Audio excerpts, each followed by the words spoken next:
Troisième et dernière partie de l'Africa Newsroom. Nous sommes toujours en compagnie de Maurice Kaboré, cinéaste, Raphaël Elono, écrivain, et de notre éditorialiste Gracien Okindikiza. Et tout de suite, dans l'actualité économique, le président nigérian Muhammadu Buhari a procédé ce mercredi 5 avril au lancement de la stratégie de relance économique du gouvernement fédéral. Constitue une batterie de mesures prioritaires et stratégiques. Cette feuille de route attendue depuis plusieurs mois vise à sortir le pays de la récession. Amira Mandiabala, Jean-Pierre. Le RPG, le plan de redressement et de croissance économique, a officiellement été lancé au Nigeria. Cette feuille de route pour l'ensemble du gouvernement doit permettre au pays de renouer rapidement avec une économie saine et une croissance inclusive. Il comporte précisément 59 mesures. Le plan de relance économique est notre stratégie à moyen terme qui vise non pas seulement à restaurer la croissance de notre économie, mais aussi et surtout à la rendre globalement plus compétitive. Le Nigeria, première puissance du continent, peine à exploiter pleinement son potentiel. Boko Haram, la corruption, la chute du baril du pétrole ou encore du naira n'ont rien arrangé. Des facteurs qui ont en effet plongé le pays dans la récession. Les observateurs s'interrogent par ailleurs sur l'efficience des politiques économiques menées jusque-là. Les réponses qui sont apportées par le président actuel sont les mauvaises réponses. L'une des bases essentielles de l'économie, de la simulation de l'économie, de la relance de l'économie, tourne autour d'un pôle qui s'appelle l'aménagement du territoire ou des territoires pour l'organisation de l'action collective publique. Donc, la vraie question qu'on doit se poser, c'est comment faire en sorte que l'activité puisse exister dans les différents territoires, parce que c'est quand même, il faut le dire, c'est un État fédéral, ne parle que de deux villes, Abuja et Lagos.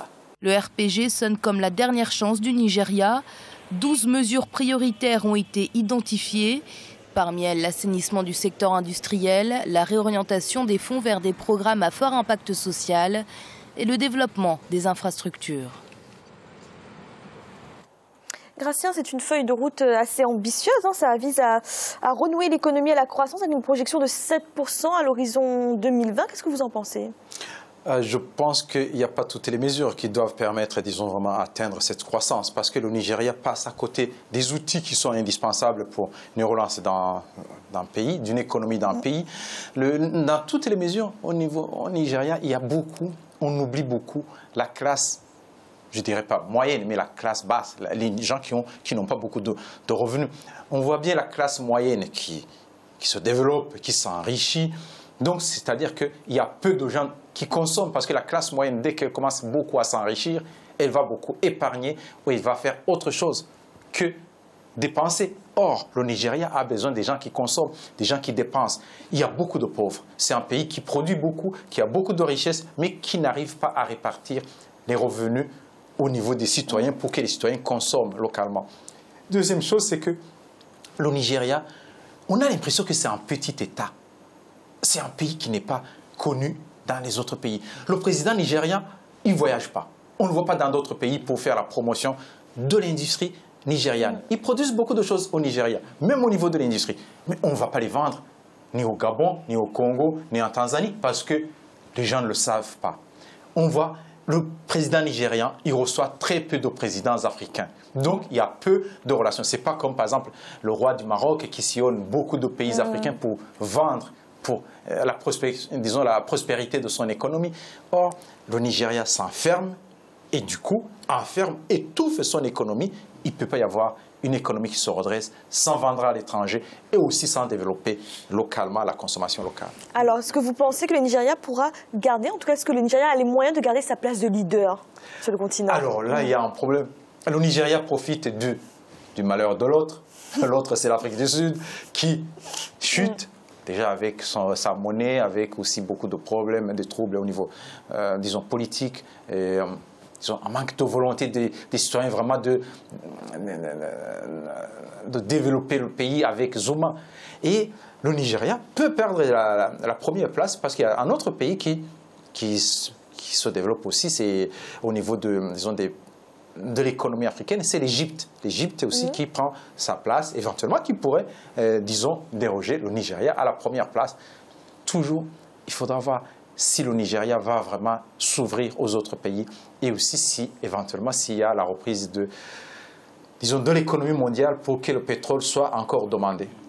Alors le FMI et la Banque africaine de développement, ainsi que les agences de notation d'ailleurs, se sont particulièrement montrés pessimistes sur les perspectives de l'économie nigérienne s'il n'y a pas de réforme profonde. Vous êtes d'accord avec ça? Oui, il faut une réforme profonde. Il faut aussi que le Nigeria combatte la corruption, disons, organise aussi tout ce qui se passe autour du pétrole et au niveau de l'économie aussi, ça, et que le pays sache vraiment se réformer, savoir qu'est-ce qu'on a besoin de quoi, qu'est-ce qu'on peut produire pour vendre et aussi réduire certaines dépenses de l'État et aussi organiser la conquête des zones détenues encore par Boko Haram. C'est une façon. Et limiter surtout la corruption au sein de l'armée parce que cette guerre finalement, je dirais entre guillemets, est souhaitée par certains généraux qui s'enrichissent avec cette guerre contre Boko Haram.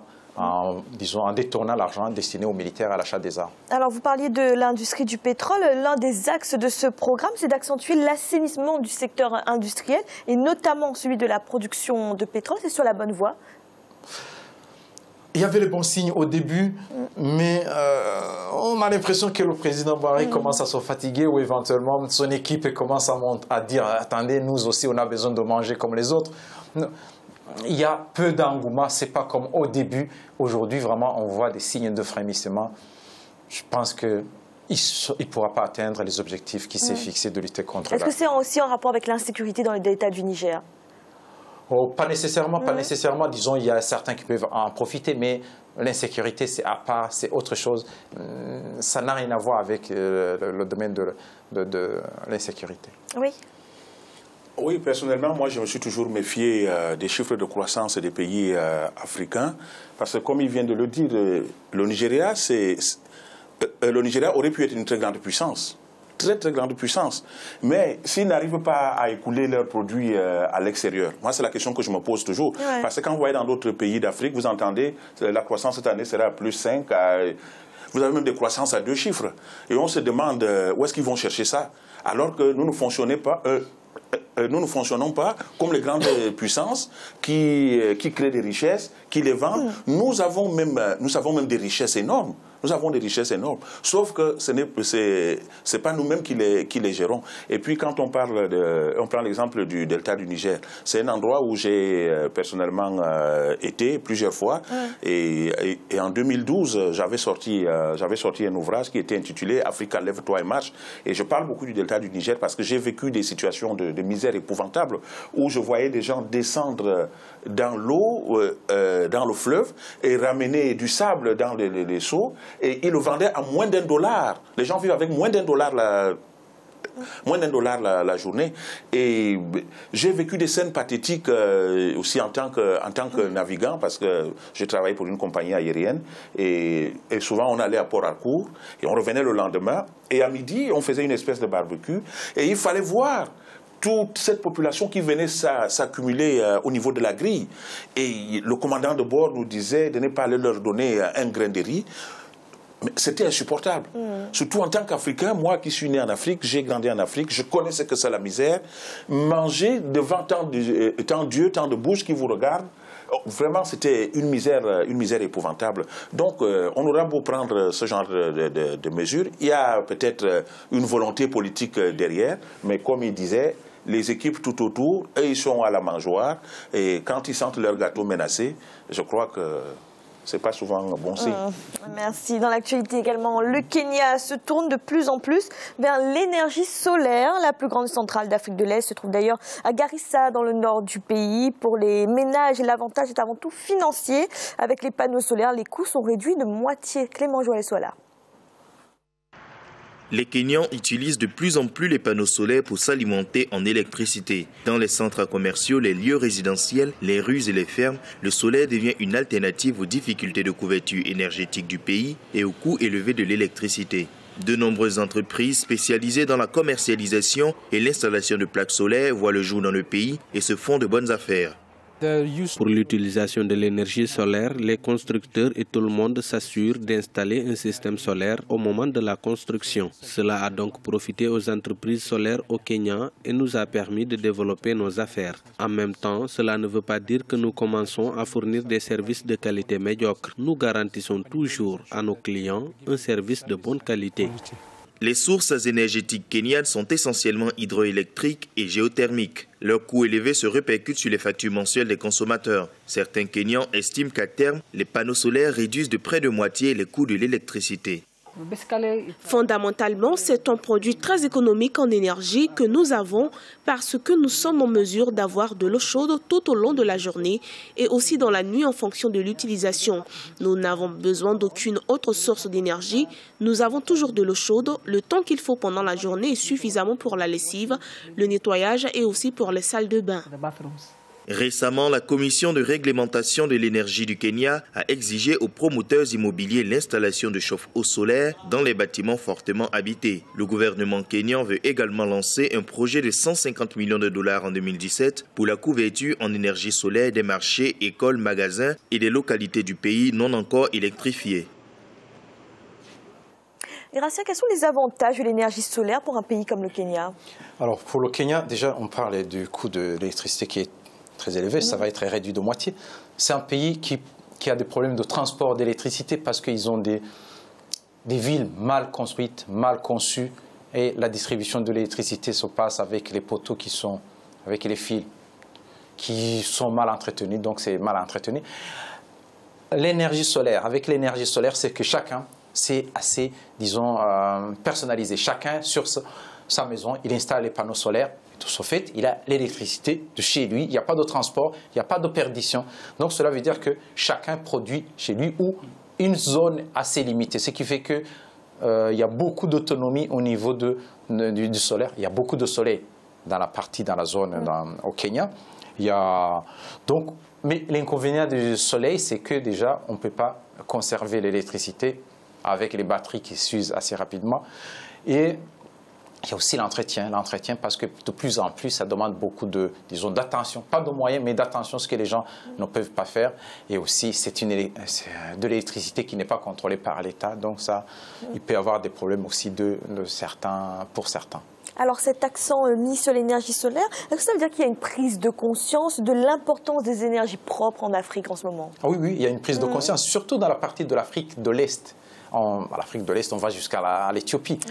Il y a une source d'énergie qu'on ne connaissait pas, c'est la géothermie, qui est très bien exploitée en Éthiopie, qui va produire beaucoup de mégawatts, même de gigawatts en Éthiopie. Et maintenant, au Kenya aussi, dans le Rift Valley, donc dans la zone où il y a le creux ce qu'on appelle la Rift Valley, où il y a beaucoup de lacs.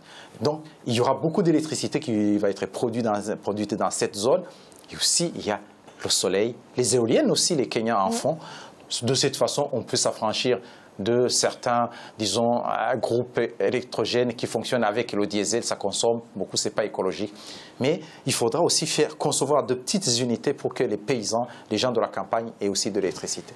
Merci. Et tout de suite, notre chiffre du jour. La production de pétrole nigérian a plongé de 200 000 barils par jour pour s'établir à 1,6 million de barils par jour.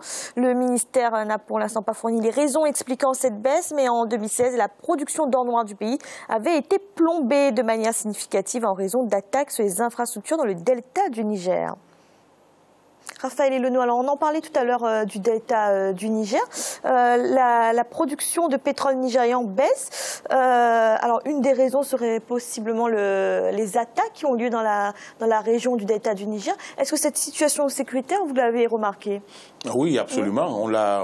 On l'avait remarqué puisqu'on était souvent escortés de l'aéroport jusqu'à l'hôtel. Et pendant que nous, on dormait, il y avait un cordon de sécurité. Je me rappelle même une anecdote. Une fois, l'appareil était en panne, il fallait aller au Togo. Et donc nous sommes fait attaquer entre Port Harcourt et Lomé en cours de route.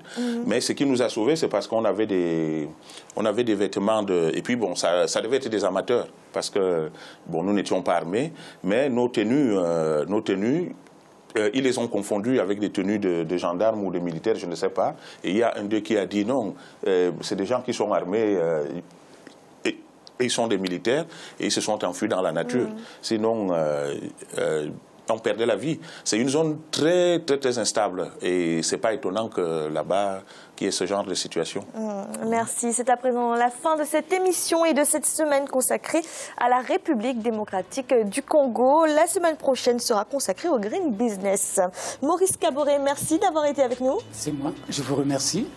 Raphaël Elono, merci d'avoir été là. C'est moi qui vous remercie. Alors, je rappelle votre ouvrage, votre dernier ouvrage, La Ballade heureuse. C'est un récit de poèmes. Oui, que j'ai dédié à ma très chère et tendre épouse Cécile Elono. C'était une surprise pour elle, elle qui doit être à la maison en train de regarder votre chaîne parce que c'est une fidèle de votre chaîne. Et donc je crois que là où elle est là, elle doit jubiler. Elle doit la prendre en même temps. Ouais, là. Voilà, exactement. Et Gracien, merci d'avoir été là. Merci Fanny, bonsoir à tous. Et merci à vous de nous avoir suivis. À bientôt dans l'Africa Newsroom.